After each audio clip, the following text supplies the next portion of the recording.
pleasure to be here, and I want to first just thank the entire in this panel for standing up to say and do the right things, because I think worldwide this is very hard times and have courage. So it's an honor to be invited here. It's not the first time that I've spoken on things with this subject and in this way, but thank you so much for this opportunity. And let me also say that the relationship that we have with Pakistan is very important, but we also want to get things right and advocate.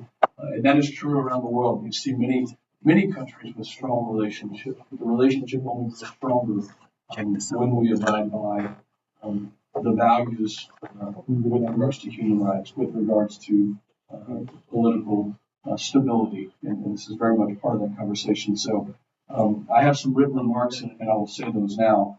But I know that those gathered here today share my desire to see a Pakistan that upholds our shared democratic principles: free and fair elections, freedom of expression, and the rule of law.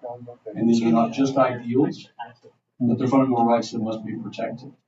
The brutal crackdown on peaceful protesters last November that resulted in numerous casualties and mass arrests is a stark reminder of the challenges facing Pakistan's democracy. And it stands in contrast to the values of a free society. This includes the persecution and arbitrary detention of political opponents such as that former Prime Minister Imran Khan. And I join the voices like Britt Grinnell, who's President Trump's special envoy for special missions, in condemning of Imran Khan and calling for his release.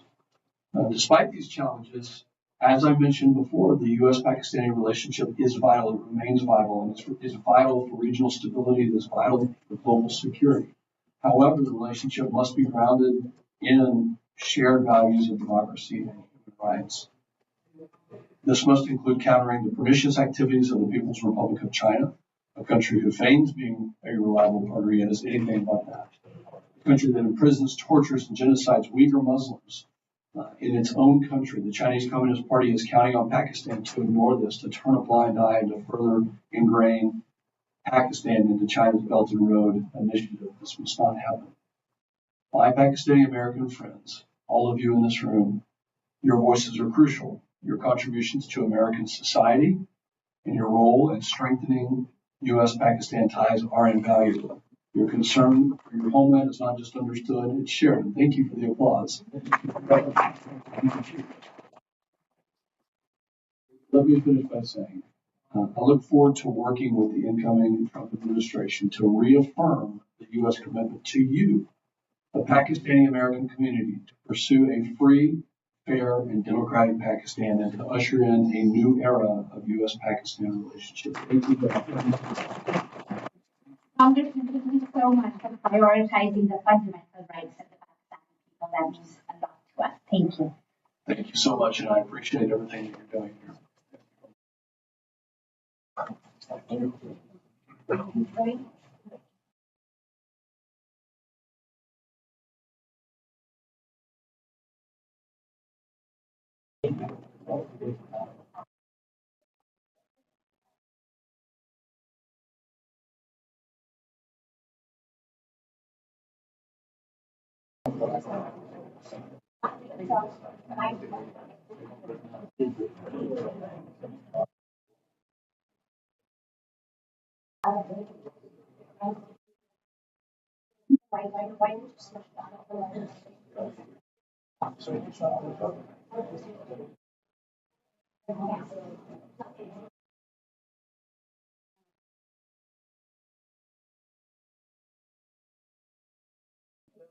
Yes.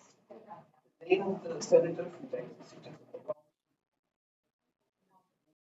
CFL. August Hoover. August Hoover. From Texas. Thank you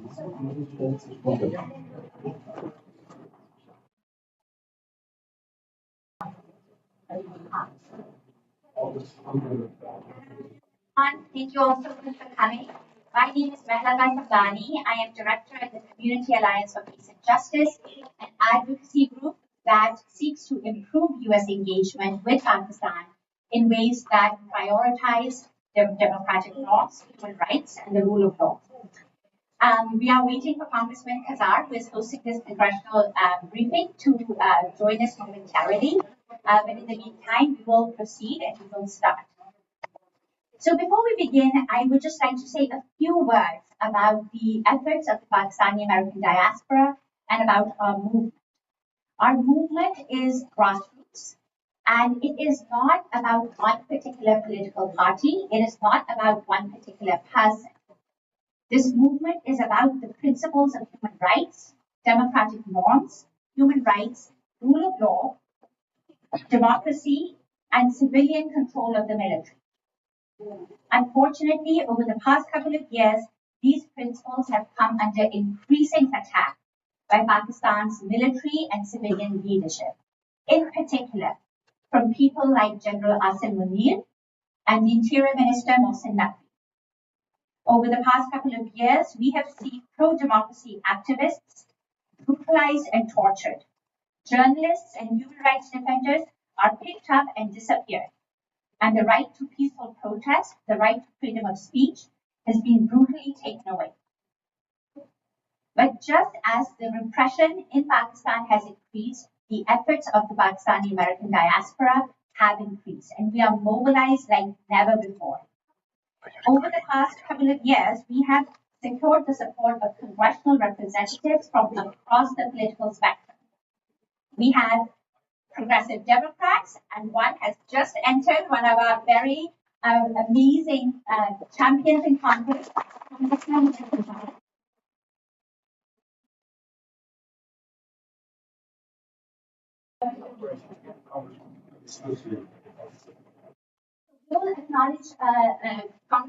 Khazar. You all know him, and I'm going to turn to Dr. Saira Bilal, who will introduce him. Good afternoon, honorable members of Congress, legislative staff members, and ladies and gentlemen. I am Dr. Saira Bilal, and I'm representing First Pakistan Global. I would like to welcome you all today to this congressional briefing, which is held by and hosted by Congressman Greg Khazar. I would like to express my deepest and sincerest gratitude for you being the holder of democracy, supporting democracy, human rights across the globe, including Pakistan. Congressman Greg Khazar has spearheaded several congressional letters, including the letter to President Biden and Secretary of State, and he has been a huge supporter of Pakistani diaspora and their efforts towards restoring democracy to Pakistan. Today, we will be discussing the Islamabad massacre, and we hope to achieve and enlighten people about what is happening in Pakistan, the ongoing crisis, the military destabilizing the country, and dismantling of the institutions. We will also hope to address potential sanctions against the individuals who were responsible for Islamabad massacre. Thank you very much, Congressman Greg Khazar. Everybody, please give a huge welcome.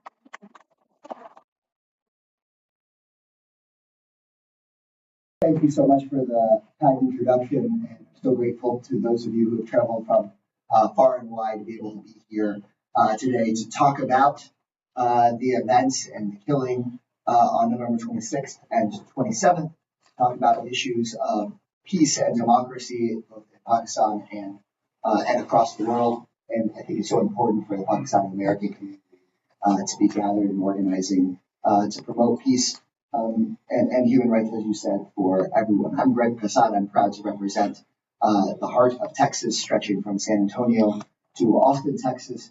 And while I really feel when I came into office focusing on issues of domestic policy, it's so clear that the way the United States treats our partners and neighbors across the world impacts our everyday lives here in the United States. And I came in with on November 26th, Pakistan saw the most brutal crackdown on thousands pro-democracy protesters. And the United States has a history, an unfortunate history, and a short-sighted history of oftentimes thinking in its short-sighted military interests, thinking of military alliances first and democracy in places like Latin America second. And what we saw happen in Latin America, and what connected me so much to the issues happening right now in Pakistan, is how the United States, sometimes during the Cold War, because it put its thinking about the U.S. and Russia first, supported dictatorships, supported authoritarianism, and in fact supported the toppling of democracy in places in Latin America that took generations to recover. It did not serve the United States or people in America's own interest relative to the Cold War. It did not serve the interests of everyday people in Latin America. And in fact, destabilizing those democracies hurt our own democracy, hurt our own ability to work across the world for global prosperity, hurt our own ability to tackle the shared challenge of the climate crisis. It ended up not helping anyone. And similarly, as I've asked questions about what has happened here in Pakistan in recent years, I can see how the status quo of militaries supporting militaries first and not asking about democracy ever ends up actually hurting our own American people. I leave to the people of Pakistan the question of who to elect, how to run your own politics, whether your leaders agree with me or not. I know that Congressman we're both from Texas. We have very different ideas, but at the end of the day, the question isn't whether somebody in Pakistan agrees with Mr. Pfluger's ideas or agrees with mine. The question is, can the people in Pakistan choose their own path, choose their own future? And can they choose that future and be able to protest and demonstrate and vote for whomever they like without fear of repression, and even more importantly, in my seat as United States member of Congress, without fear of repression that is supported in part by our own dollars. And so my first action as it related to questions of U.S. and Pakistan relations was in 2023, when I led on a letter with Congresswoman Ilhan Omar asking that we do a review of the legality of United States military assistance in Pakistan, because we have a law. I don't believe this law should be applied anymore to our best friends versus our allies versus anyone else. There is just simply a law that says that U.S. military assistance does come with a condition. And that condition is support of human rights and democracy, because it is U.S. taxpayer dollars that should be going to supporting peace and security, not to hurting our own values and oppressing anyone of any political party, whether I agree with that political party or not. We then followed up in 2024 with another directive and question to Secretary Blinken. I did that work with Congresswoman Susan Wild, who is just an excellent member of Congress, expressing our concern about all of the reports of rigging in the elections. Again, we want to make sure that our role on the international stage is to make sure that we aren't saying, well, if somebody that the military is aligned with and an election is rigged, we're not going to say anything. If there's somebody that we're not aligned with and there's rigging, we are going to say something. No, the United States wants to have credibility around the world. Then we need to call a fair election, whether we agree with the results or not. We unfair election, whether we like the results or not.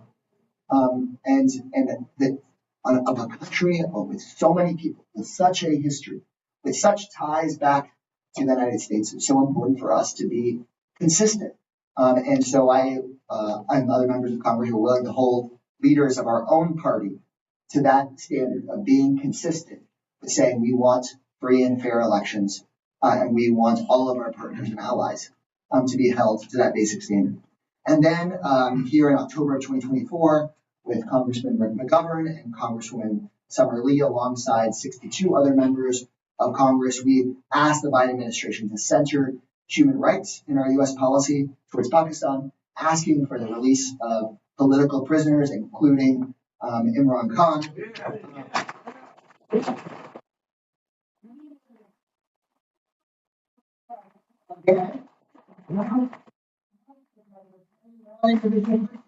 It could be anyone that was running for office. It could be in any country that we're partners and allies with. This isn't about picking on anyone, picking on any country. It's about just basic fairness.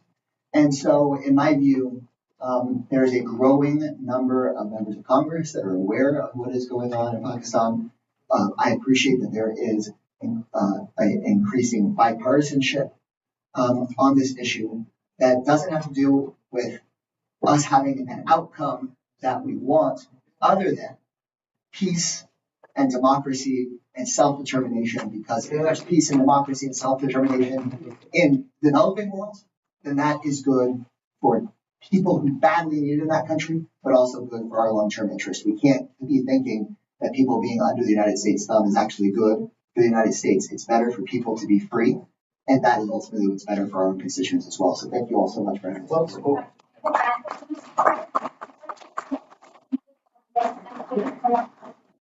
Millions of Pakistanis who really believe that accountability is close.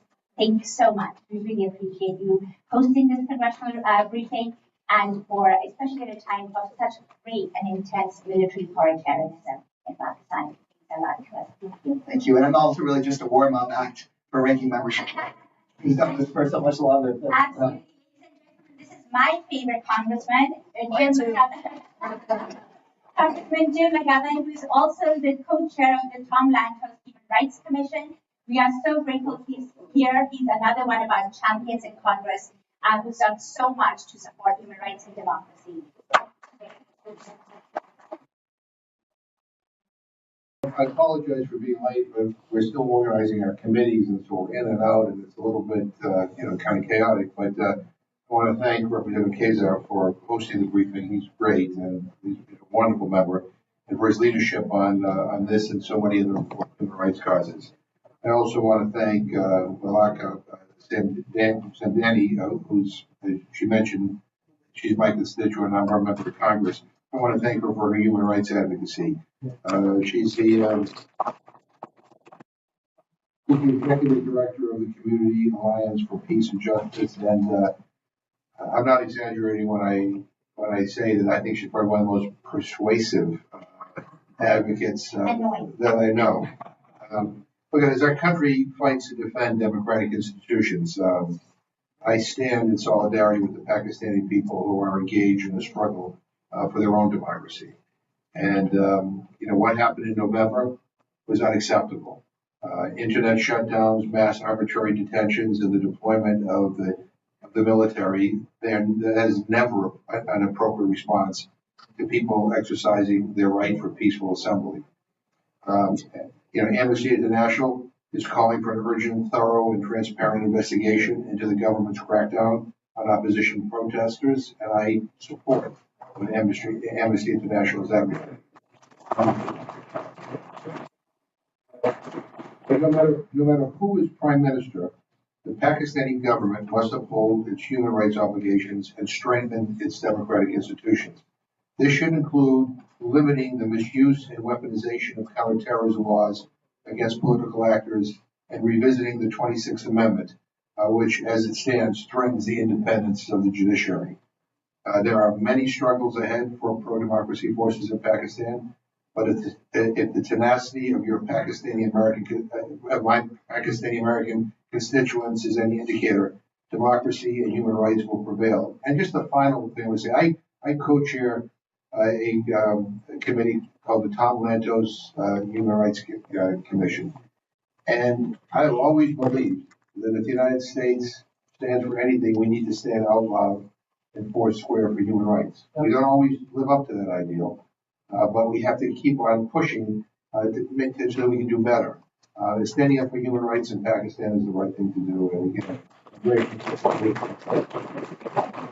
I'm looking forward to your leadership on these issues because you have been leading letters and we look forward to sort of taking it to the next level as well and come up with targeted sanctions against those who are responsible for the worst atrocities in Pakistan. So thank you so much for being here. I really appreciate it. And are you going to be here for a while? A little bit. Until I told us to go back to the committee. Oh, absolutely. Great. We would love to have you for as long as you're able. I had other remarks to say, and again, I was just talking about how galvanized the Pakistani community is. We have secured the support of congressional representatives across the political spectrum. We have progressive Democrats, we have national security Democrats, we have Trump-aligned Republicans, we have regular Republicans, and they have all come on board in terms of supporting human rights and democracy in Pakistan just over the past year.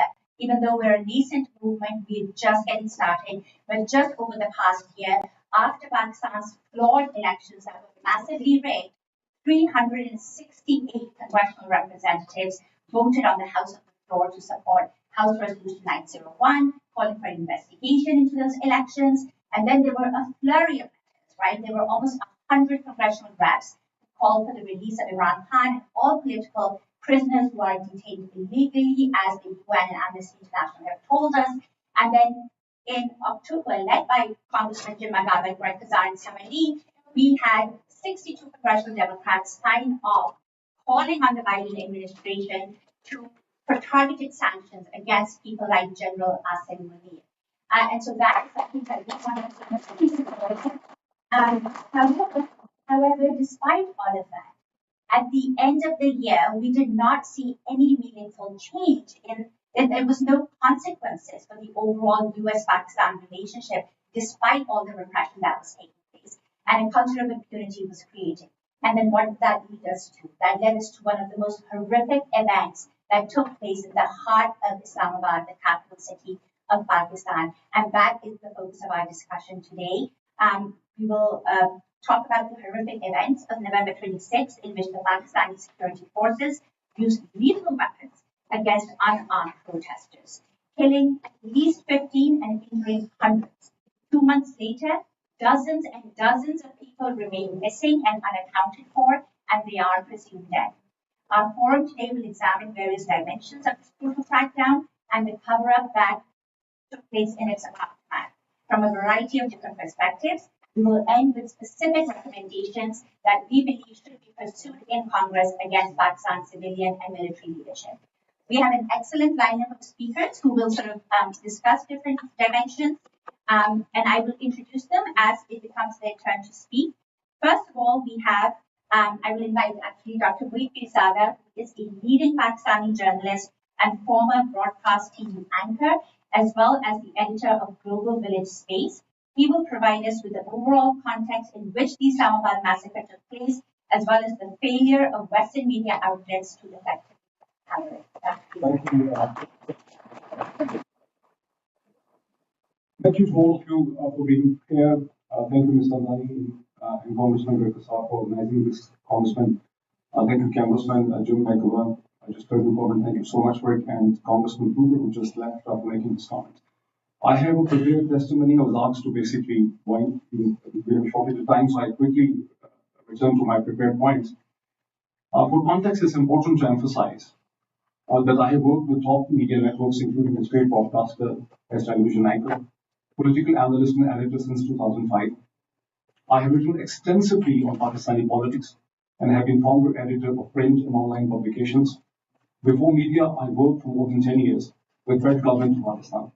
These roles have provided me meaningful access to the top civil military, decision makers, politicians, legislators, and judiciary of Pakistan. Honorable Congressman, while Pakistan has been defined as a state moving from crisis to crisis since its inception, the Islamabad massacre of November 2024, in which hundreds of people were shot, literally at the gates of its Parliament and Supreme Court, and bodies made to disappear, like the Banana Massacre in Colombia of 1928, was unprecedented even in Pakistan's total history. This represents a clear and present danger for US interests in South and Central Asia, and the growing instability, Congressman, is increasing immigration pressures towards Europe via Mediterranean. Asylum applications are also piling up in the US borders from Pakistan. Honorable Congressman and fellow gentlemen, but we have not reached this dangerous situation overnight. Pakistan, a nation of almost 250 million, fifth largest in the world after China, India, China, United States, and Indonesia, second largest Muslim nation, and the only Muslim country with nuclear weapons, with almost 1 million trained men in uniform, in arms, is increasingly on boil since a military-led regime change operation in April 2022 against the government of Prime Minister Imran Khan. Since then, country with more than 65% under the age of 35, facing an economic meltdown, water, food, and energy shortages, is being run by a military with growing brutality and in total disregard of United Nations and international human rights conventions. Since April 2022, while courts have been made to collapse, more than 20,000 men and women have been arrested, hundreds have been tortured, journalists, lawyers, human rights activists, and poets have been abducted, forced to go underground or seek protection in Western democracies like myself. I left when a dear colleague and outspoken critic of military, Arshid Sharif, was chased and murdered in Kenya. on 23rd October 2022. 10 days later, an assassin almost murdered Imran Khan, the former Prime Minister and country's most popular leader. But both criminal acts, Congressman, to this day have not been properly investigated. Biden administration, for reasons not understood, completely ignored the crisis developing in Pakistan. Attention was repeatedly drawn by Pakistani American community to brutal suppression of opposition, gross human rights violation, silencing of media, muzzling of courts, and internet shutdowns. But Biden administration kept on dodging the questions and thus tacitly encouraged the Pakistani military to continue with its reign of terror. Congressman, in November 2023, I remind you, Representatives Greg Casar and Ilhan Omar wrote to Secretary Blinken to review if United States security assistance is contributing to human rights violations.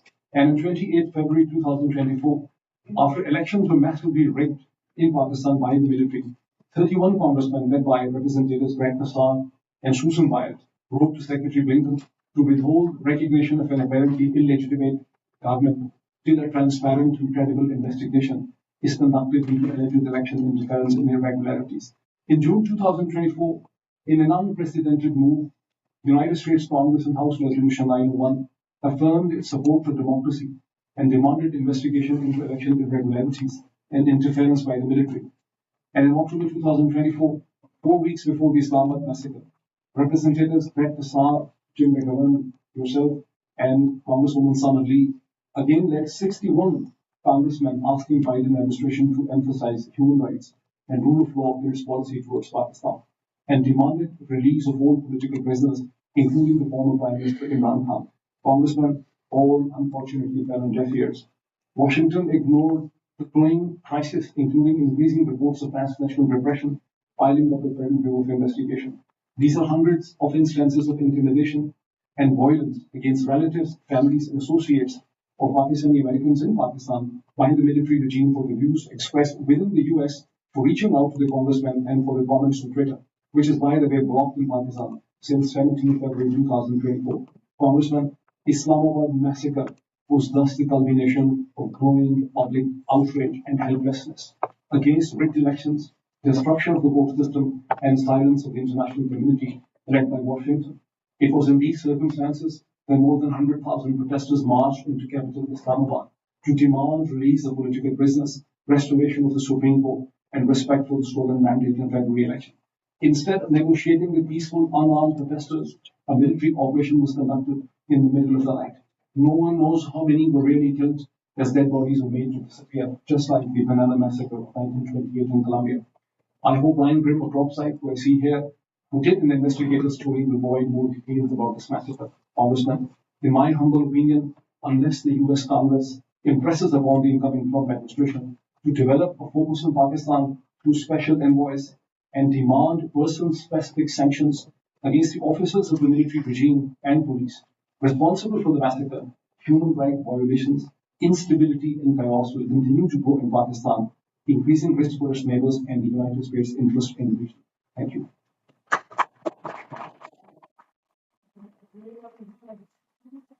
Analysis and for that context. Next, we will turn to Mr. Ryan Grimm, who is a journalist and co-founder of Dropsite News, which incidentally is also banned in Pakistan, and you will very soon find out why. He will share a report on how the military leadership planned the attack on unsuspecting protesters and how they covered it up. Thank you so much, Ryan. Thank you. And I know that in Pakistan, VPNs are very popular, so the ban on Dropsite is only so effective, so it still gets out there. What I'm going to do is read a decent amount of the article into the record here, just so that so it exists here. I don't really think it's my place anyway to tell people in Pakistan, how they ought to run their internal affairs. That's for Pakistanis to determine. What I can do is reveal what information I can with my colleagues in a journalistic capacity, and then I can encourage my government to try to not make things worse. But beyond that, we leave that to people who are in Pakistan or who have a connection to Pakistan. So Let me read the story that my colleague Murtaza and I are saying. I'll skip over some of the journalistic filler, but we can get to the important parts. The headline was leaked information reveals Pakistan Army planned brutal crackdown on protests, including live fire and subsequent cover-up. The Pakistan Army planned to carry out a lethal crackdown on supporters of the imprisoned former Prime Minister Imran Khan in November, according to a source inside the Pakistan Army, confirmed by a second source with knowledge of the planning. The revelations of the government's multi-stage plan, which included a communications blackout, snipers, tear gas armed soldiers, strategic blockades in the heart of Islamabad, and the use of live ammunition, shows the level of alarm Pakistan's military government feels about supporters of Khan's PTI. Yet at the same time, the chilling details revealed by the source, we are providing immunity due to the likelihood of reprisal.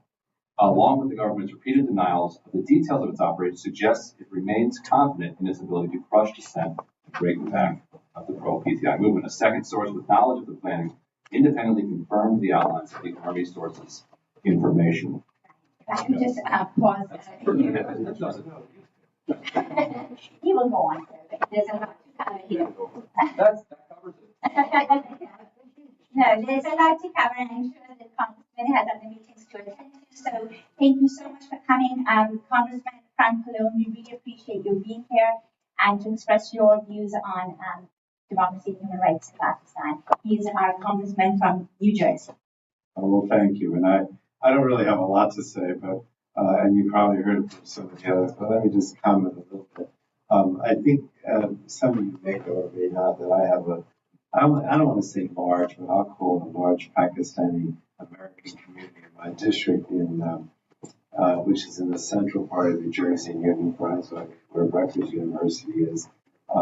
We have a number of mosques, and I try to frequent them when I can, particularly on the religious holidays. But I just wanted to say, I value democracy in general, and I know that there have been times in the history of Pakistan when we haven't had a complete democracy, but I still think of it as a very vibrant democracy, and that the people deserve to be able to have fair elections and elect leaders who are going to be responsive to them, which I think is only the case when you have a democracy. If you have an authoritarian regime or a military regime, they're never going to be responsive to the average person, the way the democratic elected leader is. So when I heard from some of my constituents about the election in February of 2024 and what happened, it was very upsetting to me. Clearly, it's been designated by the State Department as a free and fair election. And of course, there's been the crackdown since then on the supporters of the Prime Minister who ran in that election. He wasn't allowed to, really, because it wasn't fair. And that's just another indication of the military leaders, if you will, taking a hard line and making it more difficult for people to exercise their right to vote or freedom of speech. We passed a resolution in the House. I think I have the number here. I'm sure I'm familiar with it. And basically expressing our desire that Pakistan go back to a democratic process and the human rights violations will not continue. And I just think the United States has an obligation, as does this Congress, to continue to speak out and support those like yourselves that believe in free and fair elections and free speech in Pakistan and throughout the world. I know that what's the term, realpolitik? There are a lot of Americans or even American leaders I'm going to mention who think the U.S. policy should be driven by what I call realpolitik. What's best in our economic interests, what's best in our security interests. But I've always felt that whether it's our economic interests or our security interests, that democracy is always more likely to lead to a government that's more friendly and more helpful to us, both from a national security point of view and an economic point of view. So I don't separate the two. Democratic rights are crucial, and they go along with economic freedoms and national security concerns at the same time. So I'll just continue to be out there speaking out against what's happening and advocating for free and fair elections and a democratic Pakistan. I'll leave it at that. Thank you. Thank you so much for that. Thank you so much for your coming. So often, human rights get sacrificed on the altar of strategic interests. So thank you so much for saying that. Strengthening human rights regimes actually end up creating more stability, and then that acts in our national security interest as well. So thank you very much for your words. I'll say it. We would love for you to say thank you. And Ryan, I'm so sorry if you'd like to resume. I'll read a little bit. Yes. Stage to here. Okay. So I was reading from our article that was published, I don't remember when, but about the November massacre, in which do we know yet how many? Why you confirm that? Yeah. What the PTA has confirmed is about 13 or 14, but there are hundreds of people are missing. Right, and who may be detained, and maybe we'll hear from them a year from now when they're released, or maybe they're dead. Presumed dead. You see, there are eyewitnesses that also tell that how the dead bodies were taken away. And the dead bodies that have been recovered are the dead bodies of the people who were shot between 4 p.m. and 9 and 10 p.m. by the snipers. The actual military operation took place after 11 p.m. So you haven't found any dead body from the actual military operation. That's what I call is the Canela massacre in Colombia. So I'll continue to read briefly from the article. According to the source who provided substantial evidence to confirm the allegation, and just to be clear for people who are familiar with our reporting, we are often criticized by Pakistan's government for not publishing the documents that are leaked to us. The reason we don't do that should be fairly obvious, that the risk to the people who leak those documents to us is existential. It would be fatal if they were exposed. And so any documents that we publish would include breadcrumbs to get back to the original source. So, according to the source, who provided substantial evidence to confirm the allegation, the operation was planned on the morning of November 25th at the Military Operations Directorate of the Pakistan Army under the direction of General Asim Munir, Pakistan's powerful Chief of Army Staff. Under the plan, Jinnah Avenue, the main road in front of Chowk, would be encircled with stacks of shipping containers serving as a barricade. Snipers from Pakistan Army Special Services Group were deployed across rooftops, while paramilitary rangers carrying assault rifles patrolled the roadside alongside police armed with tear gas and shells. To execute the plan, the military employed a multi-pronged approach. The first phase was to sow chaos and fear. Lights along Jinnah Avenue were extinguished, and we have video of that happening, plunging the area into darkness. At the same time, signals intelligence teams from Pakistan's inter-services intelligence agencies jammed communications networks, which people also reported independently, effectively cutting off the protesters' ability to communicate with each other in the outside world. The blackout was designed to disorient and demoralize the protesters. As confusion gripped the crowd, the second phase of the operation swung into action. The army gave the order to fire tear gas from multiple directions, and the choking fumes sent panicked protesters fleeing. This was the prelude to the main assault. What followed next, a barrage of live ammunition, including heavy assault rifle fire, directed indiscriminately at the fleeing crowds. Snipers positioned strategically on rooftops took aim at those deemed hostile or threatening. The final phase of the operation involved a swift and thorough cleanup. As soon as the firing ceased, ISI units were dispatched to Jinnah Avenue to remove all traces of the violence.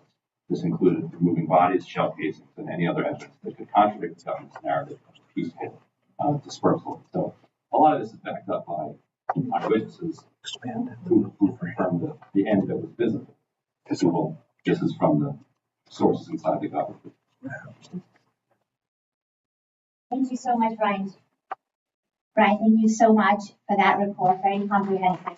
We rely on Rock's credibility for investigative journalism.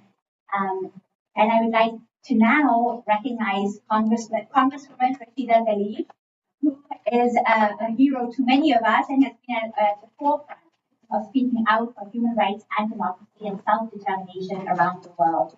And we are so grateful that you're here, Congresswoman. Thank you so much. I'm so honored, Jill. Thank you so much. I'm so sorry you couldn't be here on the panel, but as I was walking, he was talking to Tim and I about how Ryan changed his profile picture to the propaganda. Thank you for officially made it. But we all know whether it's the United States or Pakistan, the right to protest is a fundamental right. You all know that. And of course, the right to vote is sacred. And I know all of you understand that importance and understand that it's truly part of who we are as people, to be able to have self-determination, to be able to have that kind of voice.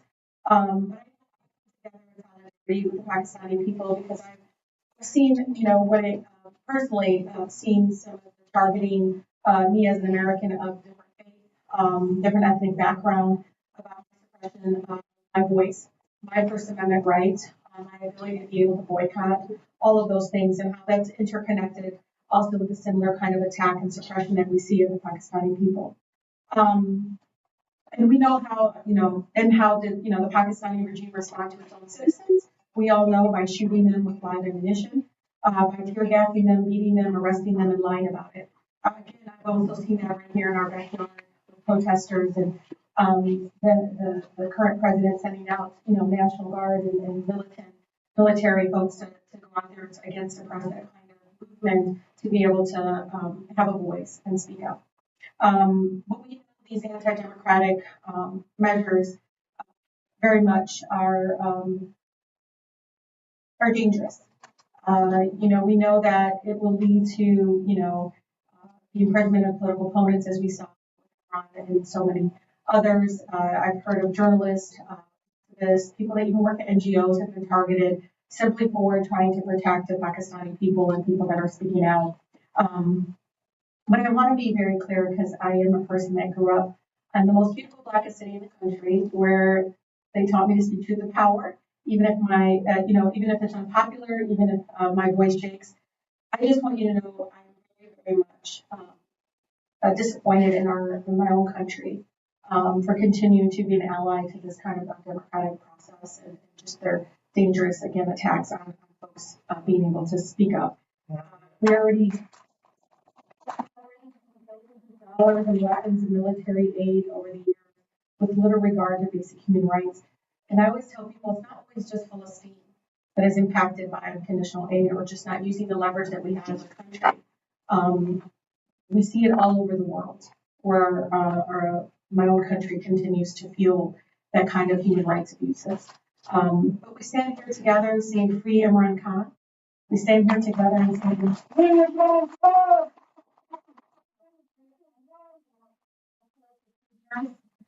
we stand together again and say that the Pakistani people deserve to be able to choose their own leaders in a free and fair democratic process. And again, I'll continue to be an ally to speak up. I know it's been very difficult, I think, for many of us, including myself, to see the lack of urgency by our country to move on this issue, to even just voice some sort of opposition to what we've seen over and over again of the violence towards those that are opposed to the current regime and their actions. So again, I'm really honored to be able to be in space with all of you today. And I also want to thank all the Pakistani people who have stood with us against the genocide in Gaza. Thank you so much from the bottom of my heart for continuing to speak out about that. I also leave you with this, there was no Palestine student organization at Wayne State University when I went there. You can look it up because Ryan Grimm's a researcher. But I joined the Pakistani Student Association. Honestly, our aunties thought I'd go for Purdue. I would say I'm laughing. I picked up some stuff, but I just want you all to know, for 4 years I was a member of the Pakistani Student Association. But now, a lot of great, wonderful Palestine organization. Even then, it was incredibly hard to be an activist on Palestine on campus. It's even, obviously, you see it's even more difficult. But the courageous students and captains and things that we've seen across our country is so incredibly inspiring. But thank you so much for allowing me to be in space with all of you today. So nice. Thank you.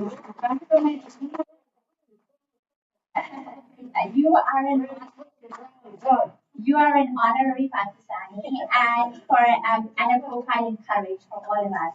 And for everything that you are going through and what Palestinians are going through, and for you to sit here in solidarity with all of us means so much, and we are so incredibly grateful for your allyship. Thank you. And we hope that you will be able to stay for a little bit. Yes, for only as long as you can. I'll look at my stuff. I'm pretty sure.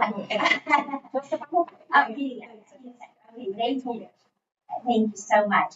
And so next, thank you, Ryan, for your remarks. And next, we will now turn to Mr. Wajahat Said Khan. a Senior Fellow at the Atlantic Council and the Emmy-nominated former NBC Bureau Chief in Afghanistan and Pakistan. Wajahat will speak about U.S. support for Pakistan's military institutions and its implications for Pakistan's democracy. Thank you. Thank you. Bismillahirrahmanirrahim. Honorable Congressman, Assalamu alaikum. Good afternoon. I've been reporting on conflicts and politics in Pakistan, Afghanistan, and India, three countries I have lived in, reported from, and still have family and friends in for the last 25 years. Frankly, I'm a fish out of water there in Washington. I really shouldn't be here. I should be back home in Pakistan.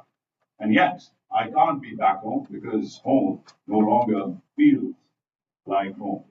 Strangely, I have easy access to this capital here in Washington and my own capital city of Islamabad, which ironically means the city of Islam, a religion of peace and tolerance. And yet, in that city is where some of my colleagues are buried today. Colleagues like journalist Rashid Sharif, like Salim Shahzad, who were killed in the line of duty for doing what they were supposed to be doing in the business of accountability and truth. They were killed for doing their job. Today's briefing is an attribute to heroes like them, heroes who are no longer with us, but have given us the courage to carry on this work of speaking truth to power. The steady attrition of democratic rights and journalistic freedoms over the last 2 decades has seen thousands killed in my country, including dozens of fellow journalists. The pace has picked up, especially over the last few years, and has led to this difficult moment for me and some of my friends on this panel. I really should be bursting with pride being able to speak at this great forum. I mean, the congressman here is from Michigan, where I went to college, and is a local hero for so many years. But I don't have that pride. I should, because that pride should come from the distinction of being embedded with and covering over 100 of the bravest of the Pakistan Army's 250 military units deployed on some of the country's most intense front lines, seeing that country's most courageous soldiers sacrifice their lives. Pride, which comes from hailing from 3 generations of public servants and law enforcement officials. My late father led Pakistan's intelligence bureau. My stepfather served as an instructor in Pakistan's Army aviation. Pride, which comes from launching the country's first independent and Urdu and English news channels and interviewing dozens of its leaders and influencers. And yet, here I am, a prisoner outside my own country because of the way Pakistan's military and military-backed leaders have treated their best and brightest. What I'm about to tell you and ask you, I do with a heavy heart. Today, I'm asking and making a case for movement, for action. I'm making a case for sanctions. Not sanctions that hurt my country. Not sanctions that hurt the 250 million people of Pakistan, over half of which still live under the poverty line, but policies that force change at the very top of the country's Praetorian military and military-backed leadership. As this great country starts with a new Congress and administration, the US must be aware of the flaws and fallacies of its ongoing policies for Pakistan, but also the promise and potential for new ones. The US must be aware because awareness is power. And this Congress should be aware that America's lack of action around repression, such as blatant election rigging, mass arrests, internet shutdowns, abductions and assassinations of journalists and civil rights leaders, and incarceration of democratic leaders like Imran Khan, has been interpreted by the military regime as green light from Washington for further repression. This lack of action endangers not just Pakistanis there, but also many of the 1.2 million Pakistanis right here whose families, loved ones, businesses, freedoms have been targeted by the Pakistani regime through transnational repression. The wave of this repression runs through my home province of Balochistan, where thousands remain missing, abducted by the state, to just next door in Baltimore, which is, like so many other American cities, becoming a shelter of asylum for an increasing number of Pakistanis who are leaving the country in record numbers today, even on ships which sail halfway to Europe. Numbers that have put Pakistan at the top of the world's destinations to live and at the bottom of the world's index of countries to live in. Whether intended or not, the lack of any consequence for Pakistan on the unprecedented and well-documented human rights violations of the past 2 years have incentivized the regime to brutally track down not just the protest of November 26th, as Movie Pirzada and Ryan Grimm have stated out, but also students, lawyers, activists, even women and children demanding justice and freedom. Freedom to vote, freedom to assemble, freedom to report, freedom to meet their missing relatives, even freedom to tweet. That's right. Just this morning, the government has further affirmed a law that sentences people to 3 years of prison time for a tweet that the regime may deem as fake or coercive. This just happened this morning as we were getting ready for this conference. Zeroing in on Pakistan's military leadership, they rashly believed that they could do more easily, they could weather any blowback for the mass shooting because of the other alternative. Mass protests were likely to gain steam and get international media attention. Attention they were scared of. That's what I'm asking for today, Congressman. Attention. Given its bilateral history with the US, given the dependencies of its military and leadership on Western aid, given that they draw legitimacy from acts of aid and support from this very Congress, given that they train here, retire here, bank here, and invest here, Pakistan would be virtually certain to change its policies of repression if the US even credibly threatened any meaningful action against the senior military or military-backed leaders of that country. The years of silence of the Biden administration, driven by dependency on the Pakistani military by Washington, have been countered by the brave resolutions of this very Congress, H.R. 901, passed last summer, which demanded an investigation into last February's hijacked election. But more is required. Targeted sanctions against architects of the repression that stopped military, intelligence, and government officials who've been named. I'll name them again for the record: General Asim Munir, Interior Minister Mohsen Naqvi and company. Threats to stop coveted U.S. military training and cooperation or conditions on major loans that require Pakistan to adhere to basic democratic norms would immediately lead to change. Trust me, it's happened before. To end, Washington has relied on Pakistani military for its geopolitical goals in the region for decades. But what has that dependency given Washington? Osama bin Laden being housed in a military garrison town, and Afghanistan where the Taliban still rule and repress women and hold Americans hostage, and South Asia where trade with India or curbing the influence of China or normalization with Iran is still a far shot. And in the middle of all of this, after receiving billions in aid and arms and decades of being given either a green light or being shown a yellow one for tacit approval, lies the unreliable partner. The unreliable partner, that is the Pakistani military. The more reliable partners of America are in this room. The best and brightest, civilian leaders and activists, entrepreneurs and economists, inventors and influencers are being held hostage by that unreliable partner. This action, targeted sanctions, or the credible threat of sanctions, has given the US results in the past, so why not try it again? Finally, this isn't about Imran Khan. It's about what the millions of who will survive Imran Khan, both there and here in the US, will blame Washington in a wave of growing anti-Americanism if the tide is not turned now. There's a joke they tell in GHQ, General Headquarters, the home of the Pakistani military in Rawalpindi, that the shortest flight to that city takes off from Washington, D.C. This city has power, and it's time for the most powerful in the city, you, the U.S. Congress, to hop on that flight. Thank you. Thank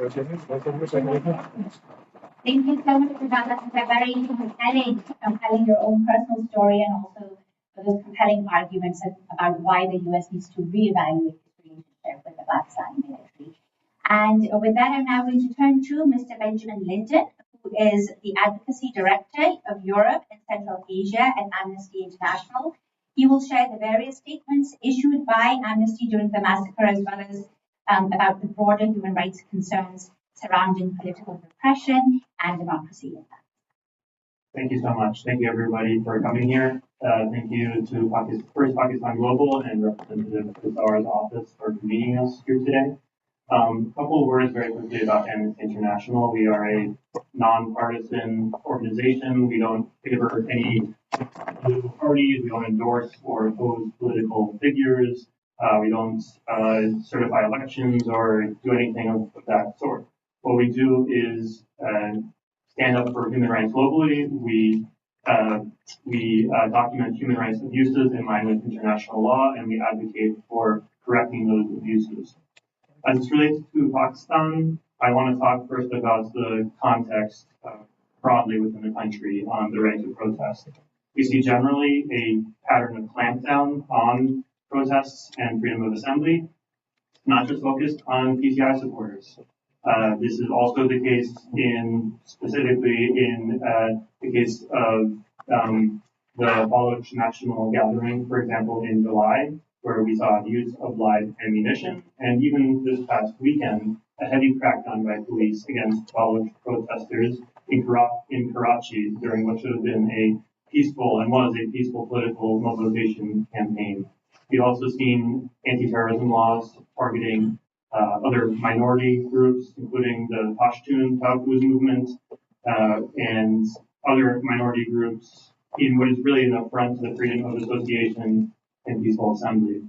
The second area of context here that's being utilized in various parts of the country is the use of military force against civilians.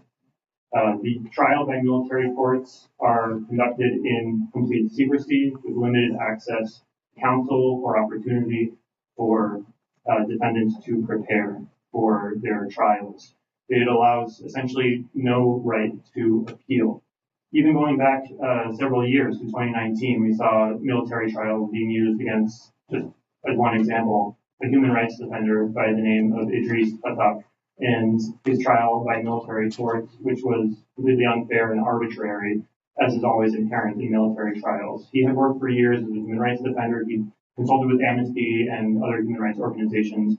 He remains in detention, and we have called for his release. In 2023, we saw, of course, the arrest of Imran Khan and his trial by military courts. The protesters that protested in the wake of his arrest were tried by military courts. 105 of them, to be exact, with the sentencing of 85 of them. 66 of those remain in detention. And it shows how the use of military courts is an intimidation tactic meant to chill freedom of assembly, and it is done selectively. Other protesters were sent to civil courts. So it's done selectively and arbitrarily as far as we can tell from the outside. Turning to the events of November 26th and 27th, we saw initial reports at the time of unlawful use of tear gas and shoot at sight orders being used against protesters. The exact figure of deaths and injuries is unknown due to the clampdown on information. I know the PTI has previously stated 12 protesters were killed. Today I've heard numbers a bit higher, and that's at least those initial 12 had their identities released by the PTI. This much is clear. There needs to be an independent investigation, and the government needs to engage seriously with the PTI's claims. Instead, what we've seen are restrictions on the media, shutdowns of major highways, blockades of cities, and mobile internet shutdowns in response to the PTI protests, which speak for a larger repression throughout the country of the right to protest. Reportedly, 4,000 PTI supporters were detained prior to the protests in November across the country, and 610 were arrested on the day of the protest. Releases of these detained has been scattered. There have been some reports, but it's difficult to put an exact number on those, and still many are certainly in pre-trial detention. As far as we know, they are being tried in civilian courts, but it's tough to verify in all cases. I'm going to wrap up here with some recommendations, and I would say for any Hill staffers here, or those that may work in the administration or may be watching online, I would certainly encourage you to echo and amplify these calls with regard to U.S. approaches to the Pakistani government.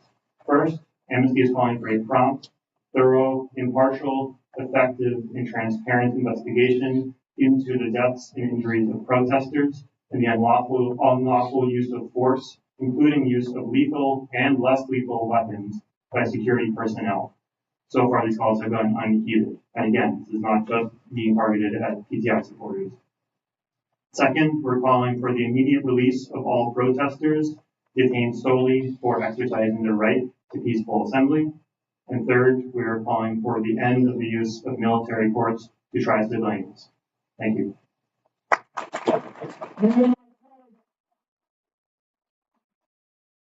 Thank you so much for those remarks. Watching and reading Amnesty International's statements during the massacre and afterwards was very helpful in providing sort of documentation for exactly what happened. So thank you for that. And last but not least, we have Mr. Yumna Rizvi, who is the Senior Policy Analyst with the Center for Victims of Torture, who was in Islamabad at the time of the massacre, and she will now share her observations about Pakistan's changing political climate, as well as actions that Congress can take to address the human rights situation there. Thank you, Malika. Thank you, everyone who's here, as well as staff and members. As Malika said, I was in Islamabad when the massacre happened, and I just want to share some observations of what I saw. The current climate in Pakistan, as my co-panelists have said, is unprecedented repression, with the military actively trying to control a narrative and repress any form of freedom of association and expression. The diminishing trust in the military and support for it is at an all-time low, with increased support for PTI. Despite the repression, some people are showing incredible courage by openly supporting PTI, often at great personal risk. And I'll share two quick examples of what I've observed. The middle-class conservative women, who are largely housewives, whom PTI has been able to mobilize and activate politically, are now engaging in conversations that are critical of the military. This is a generation that has largely not been involved in activism of the 70s or the 80s or the current activism movements. The second is skilled laborers who belong to lower middle class or the working class, who are shop owners and small business owners. They are now naming their businesses after PTI. So we saw Insaf Taylor's out at a commercial center, and he had a poster of Imran Khan in his window. The next time we passed there, the poster was gone, and so we asked him what happened. And he said, the police came and I was told to take it down. And it was against this backdrop of increased repression and resistance that tensions came to a head in November and culminated in the massacre. Days before, we had already seen that shipping containers were starting to line up around the highways. The government was showing what it was preparing for, creating a sense of anxiety and urgency as people were rushing to complete their work and finish their errands, because it's unclear how long the lockdown would last. By Sunday night, and I have some pictures in my phone and videos if folks want to see. By Sunday night, entry and exits to and from Islamabad were blocked, and certain roads within Islamabad were closed off as well. Mass transit was suspended, riot police were out at multiple points with barbed wire, prisoners' vans were out on the streets, and commercial and business areas were closed. Mobile networks were down by Sunday night. And most people in Pakistan at this point are used to some of these measures, right? When protests happen, when religious processions happen. But there were some things in part of this that were unprecedented, such as raids in homes and apartment buildings to find PTI sympathizers. And certain areas of Islamabad, which are 20 to 25 minutes away from Dijak, where I was, our commercial centers were also closed. We had just one pharmacy open and one other grocery store that had one light on and half the shutter was down. We were getting reports of women and children being beaten at the airport, and by Tuesday night, when the police was firing indiscriminately at Dijak, we were, again, 25 minutes from there, but we heard gunshots throughout the night in our neighborhood as well. The next morning, a friend of mine texted me saying they killed a lot of people, which even now to me is like blood-curdling. Throughout the night, when most of them was coming on television talking about the shoot outside orders and talks of imposing a curfew, there was definitely a sense of fear and anxiety of what was going to happen. It was unclear what we would wake up to the next day. What I've heard from folks and what I witnessed was that it was an unprecedented number of people who showed up, as well as an unprecedented outcome. People did not expect this to happen. Afsar, who's a famous journalist, former country director of OSF, was live near Dijak at an office building's rooftop, and also was saying he had never seen something like this before.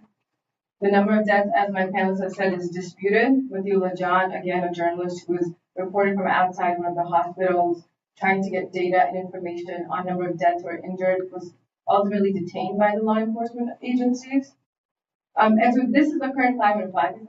Like, this is what we're dealing with. And so for members here and for staff here, just a few recommendations on what Congress can do. So domestically push for more robust and regular Leahy vetting. To suspend security assistance to units and individuals who are implicated in human rights violations, gross violations of human rights such as torture, enforced disappearances, and extrajudicial killings, all of which we've seen. Pass the 502B resolution. Efforts around Pakistan in the last year or so congressionally have been bipartisan. It shouldn't be that hard to do. A 502B resolution would essentially suspend all security assistance to Pakistan, not just specific units or individuals. And at the international level, I would urge members to engage with the EU and your counterparts in the European Parliament. Pakistan is a recipient of the EU's GSP Plus preferential trade agreement. The GSP Plus status is conditional upon Pakistan's compliance with 27 international conventions on human rights, labor, environmental protection, and good governance, including the 9 UN core human rights treaties, of which Pakistan is a signatory of 7. The GSP Plus review takes place every 2 years. And in the past, revocation has been threatened because of Pakistan's human rights concerns, but Pakistan's continued to retain it. And so I would urge members to engage with the EU delegation here, as well as members of the International Trade Committee at the European Parliament and the South Asia Committee.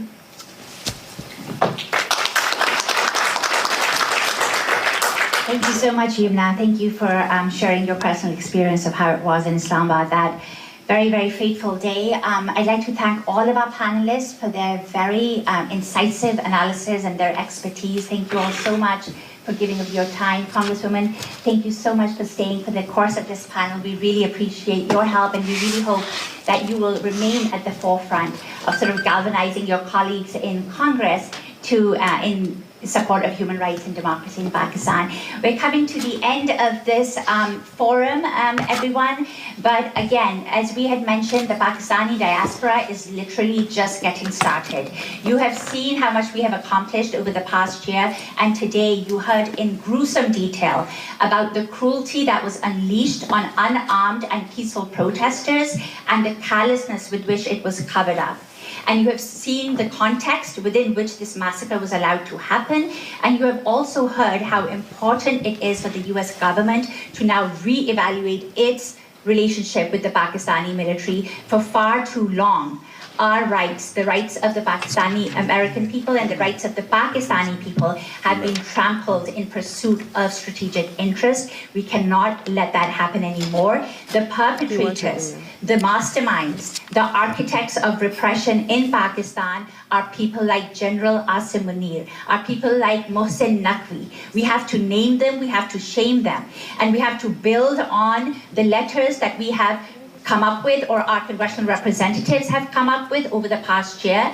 And now at this very moment, the Pakistani diaspora is working with congressional representatives to draft legislation that would mandate sanctions, targeted sanctions against individuals like General Asim Munir, like Mohsen Naqvi, who happens to be visiting at this point. We don't want these people getting visas to come to the US. We don't want these people being able to store their stolen wealth here in foreign bank accounts. And that is what we're working for, binding legislation that will prevent that from happening. For far too long, they have operated with impunity, and we will not let that happen. For all the congressional staffers here, I'd ask you to please join the growing list of congressional representatives who've been supporting human rights and democracy in Pakistan and who've been calling for accountability. For all the Pakistani Americans who are here, gathered here today, and who listen to all this incredible testimony, please join our efforts. We are, again, just getting started, but we need to be consistently engaged. Just after 2 years of congressional engagement, you've just seen what currently happened. We have champions like Greg Kazar and their incredible aides, and everybody else who's here championing our cause. And so we need your support, and we need the support of our representatives. Thank you all so much. If you have questions, our wonderful speakers will be here for a little bit longer. You can mill around with them and ask them questions directly. Again, thank you all so much for being here. Thank you. It's a pleasure to be here, and I want to first just thank the entire room and this panel for standing up to say and do the right things, because I think worldwide this is very hard times to have courage. So it's an honor to be invited here. It's not the first time that I've spoken on things with this subject and in this way, but thank you so much for this opportunity. And let me also say that the relationship that we have with Pakistan is very important, but we also want to get things right and advocate. And that is true around the world. You see many countries with strong relationships. The relationship only gets stronger when we abide by the values with regards to human rights, with regards to political stability. And this is very much part of that conversation. So I have some written remarks, and I will say those now. But I know that those gathered here today share my desire to see a Pakistan that upholds our shared democratic principles: free and fair elections, freedom of expression, and the rule of law. And these are not just ideals, but they're fundamental rights that must be protected. The brutal crackdown on peaceful protesters last November that resulted in numerous casualties and mass arrests is a stark reminder of the challenges facing Pakistan's democracy. And it stands in contrast to the values of a free society. This includes the persecution and arbitrary detention of political opponents such that former Prime Minister Imran Khan. And I join the voices like Rick Grinnell, who's President Trump's special envoy for special missions, in condemning of Imran Khan and calling for his release. Despite these challenges, as I mentioned before, the U.S.-Pakistani relationship is vital. It remains vital, and it's vital for regional stability. It is vital for global security. However, the relationship must be grounded in shared values of democracy and human rights. This must include countering the pernicious activities of the People's Republic of China, a country who feigns being a reliable partner yet is anything but that. A country that imprisons, tortures, and genocides Uyghur Muslims in its own country. The Chinese Communist Party is counting on Pakistan to ignore this, to turn a blind eye, and to further ingrain Pakistan into China's Belt and Road initiative. This must not happen. My Pakistani American friends, all of you in this room, your voices are crucial. Your contributions to American society and your role in strengthening U.S.-Pakistan ties are invaluable. Your concern for your homeland is not just understood, it's shared. And thank you for the applause. Let me finish by saying, I look forward to working with the incoming Trump administration to reaffirm the U.S. commitment to you, the Pakistani American community, to pursue a free, fair, and democratic Pakistan and to usher in a new era of U.S.-Pakistan relationship. Thank you. Congressman, thank you so much for prioritizing the fundamental rights of the Pakistani people. That means a lot to us. Thank you. Thank you so much, and I appreciate everything that you're doing here.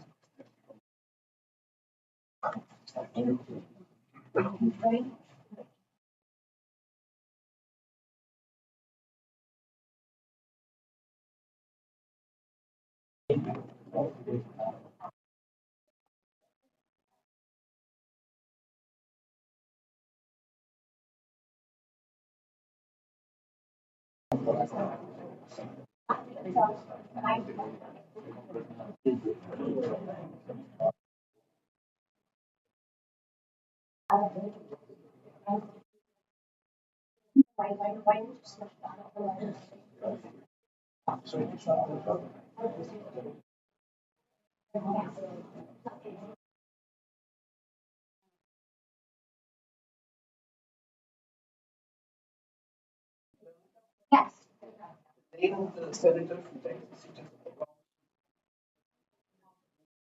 CFL. August Hoover. August Hoover. From Texas.